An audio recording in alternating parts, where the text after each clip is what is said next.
Selamat pagi, salam sejahtera untuk kita sekalian. Seperti biasa dari Bukit Sion Makale, saya mengajak saudara-saudara dan anak-anakku untuk sejenak membaca dan merenungkan firman Tuhan sesuai bacaan harian Gereja Toraja dari Maliaki pasal 3 ayat 13 sampai 18 yang akan menjadi pedoman kita menjalani aktivitas hari ini. Sebelumnya kita berdoa memohon pertolongan Tuhan untuk memahami firman-Nya. Mari kita berdoa. Ya Tuhan, ya Allah kami bersyukur atas anugerah, berkat dan kasih-Mu yang senantiasa kami rasakan, kami alami dalam kehidupan kami. Secara khusus di pagi yang indah ini, kami boleh bangun menikmati kehidupan baru, hari baru karunia Tuhan bagi kami. Saat ini Tuhan, sebelum memulai aktivitas hari ini, kami akan membaca firman-Mu. Tolong kami terangi hati dan pikiran kami, sehingga firman Tuhan ini mampu kami pahami, terlebih kami lakukan dalam kehidupan kami. Roh Kudus kiranya menolong kami. Bapa, ampuni salah dan dosa kami Tuhan. Di dalam nama Tuhan Yesus, kami sampaikan doa ini kepada Bapa di surga. Amin. Firman Tuhan dari Maliaki pasal 3 ayat 13 sampai 18. Firman Tuhan, kemenangan terakhir bagi orang benar.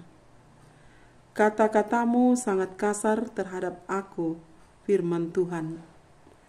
Tetapi kamu berkata, kata-kata kami yang mana melawanmu?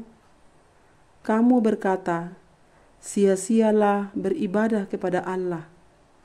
Apakah untungnya kita memelihara ketetapannya dan berjalan dengan pakaian kabung di hadapan Tuhan semesta alam? Sekarang kita menyebut orang-orang sombong berbahagia.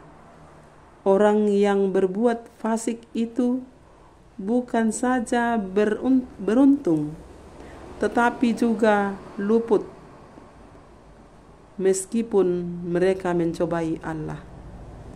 Orang-orang yang takut akan Tuhan lalu berbicara satu kepada yang lain. Tuhan memperhatikan dan mendengarnya. Sebuah kitab peringatan ditulis di hadapannya bagi orang-orang yang takut akan Tuhan dan bagi yang menghormati namanya. Mereka akan menjadi milik kesayanganku pada hari aku bertindak, firman Tuhan semesta alam. Aku akan mengasihani mereka sama seperti seorang menyayangi anaknya yang melayani dia. Maka kamu akan kembali melihat perbedaan antara orang benar dan orang fasik, antara orang yang beribadah kepada Allah dan orang yang tidak beribadah kepada Allah. Amin. Dari perikop bacaan firman Tuhan hari ini, Maliaki pasal 3 ayat 13 sampai 18 diberikan satu tema, sukacita melayani Tuhan.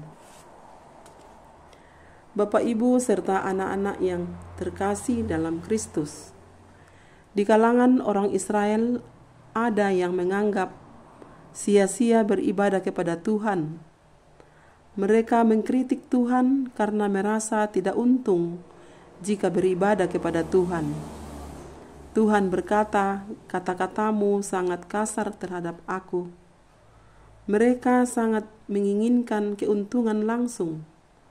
Mereka berpikir bahwa melayani Tuhan dapat menghasilkan kekayaan secara langsung. Itulah orientasi pelayanan mereka kepada Tuhan, dan kemakmuran orang fasik mengecewakan mereka. Pengabdian tulus dan murni dimulai dengan rasa hormat kepada Tuhan. Saudara-saudara serta anak-anak yang sama dikasihi Tuhan, Perikop bacaan hari ini terbagi dalam dua kelompok yang dapat kita bandingkan, yaitu ayat 13-15 sebagai kelompok pertama yang mengkritik Tuhan. Ayat 16-18 sebagai kelompok kedua yang memuji Tuhan. Kelompok pertama adalah orang-orang yang selalu berkata kasar kepada Tuhan, dan kelompok kedua adalah orang-orang yang mengucapkan kata-kata yang membesarkan nama Tuhan. Kelompok kedua tidak frustrasi dengan harapan yang tidak terpenuhi, melainkan selalu memuliakan Tuhan. Lalu bagaimana dengan kita, Bapak Ibu? Apa motivasi kita melayani Tuhan? Apakah kita yakin bahwa melayani Tuhan akan membuat kita menjalani hidup mudah dan nyaman? Apakah kita melihat Tuhan menjawab semua keinginan kita? Apakah kita hanya mementingkan diri sendiri? Pengabdian yang sedemikian adalah salah satu alasan mengapa banyak orang dengan cepat dan gampang meninggalkan iman dan persekutuan atau gereja. Mereka mementingkan diri sendiri dan segera menjadi kecewa. Banyak yang tidak pernah kembali ke gereja karena mereka merasa sia-sia saja melayani Tuhan. Apa untungnya?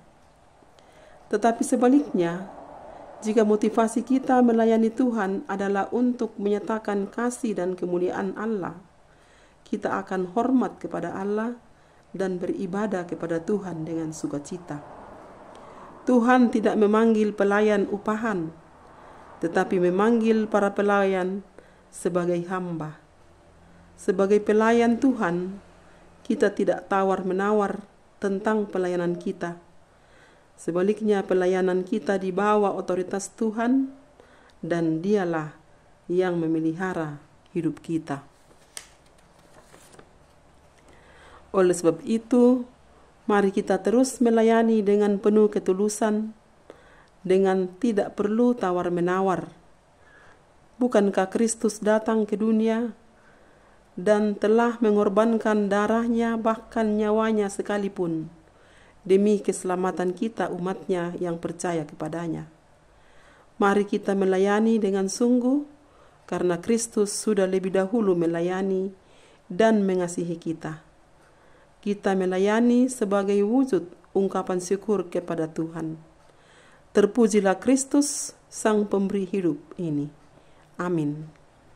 Mari kita berdoa.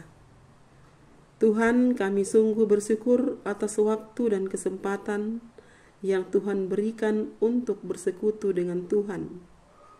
Berkati firman-Mu yang baru saja kami renungkan, kiranya akan tinggal dan diam dalam hati dan pikiran kami, terlebih kami mampu lakukan dalam hidup kami. Kami menjadi hamba yang setia melayani Tuhan dan sesama kami, menjadi saksi-Mu di tengah-tengah kehidupan kami, dalam keluarga, masyarakat, dan jemaat Tuhan.